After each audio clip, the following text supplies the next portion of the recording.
Thousands of American citizens are still trapped in Afghanistan behind enemy lines, along with tens of thousands of Afghanis waiting on special immigrant visas.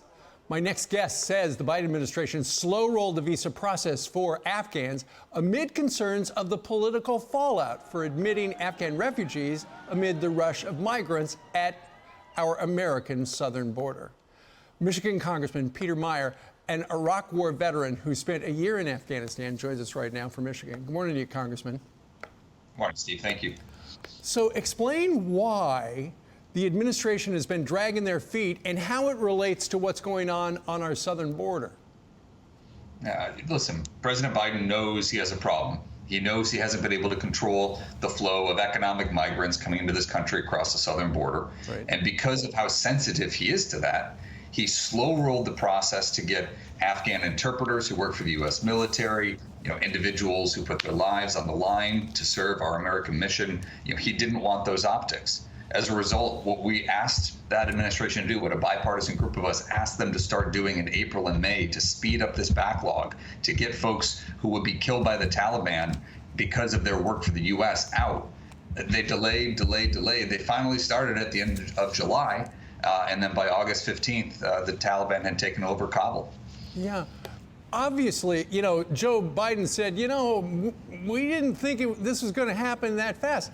There are reports that the generals and the advisors, they all said this could happen. They didn't get the when right. The when happened really fast. But nonetheless, to your point, they blew it. They could have been doing this late spring, early summer, but instead there are, 80,000 Afghanis who want to get out? Yeah, and again, these are not random individuals. These are people who work for the U.S., whose paperwork is either in the pipeline or completed. Many of them are outside the airport, have their documentation. Some of them have green cards but can't get to the gate. American citizens can't get to the gates at many times. Right now there's a lot of unpredictability. But to your point, this was a scenario that we knew could happen. And we said, even if it's a low probability, prepare for it. Do right. What we can do now, right? The estimates were that the government wouldn't fall for 6 to 9 months after August 31st, after withdrawal. That's when the clock was supposed to start. And then in early August, it was, it might be 30 to 90 days. But again, after August 30th. We didn't make it to August 15th. Yeah, it's just a disaster. Congressman, I've been reading, apparently Boris Johnson, the Prime Minister of the United Kingdom, was so upset with what was happening because NATO didn't want this to happen like this, and Joe Biden pretty much unilaterally decided for all of NATO they were going to pull the plug on it. The president would not call back Boris Johnson for 36 hours. And then you look at what other countries are doing. You got France. They said this week, we got a bunch of French nationals stuck behind enemy lines. They sent an elite unit of police officers into Kabul and got people out and flew them away. Same thing with British paratroopers. At what point does the President of the United States say, you know what, we still have a lot of people left over there. We're going to have the troops leave the airport and go into town and bring the people safely out? That's got to happen given how screwed up it is right now. It absolutely does. That needs to happen. That needs to happen now.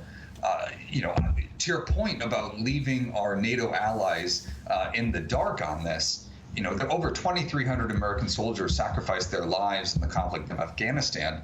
We also had over 1,100 soldiers from our NATO allies, Brits, Canadians, the French, the Germans. All of the folks who came to our defense after 9/11, invoked Article 5 of the NATO Charter and participated in our war in Afghanistan. Their soldiers, their Marines died as well. Yeah. There were sacrifices made all around, and yet they were the last to know. It was a shameful way to treat our allies. No kidding. And you spent a year in country. I'm sure you've been getting text messages from people over there who are stuck saying, please, Congressman, help.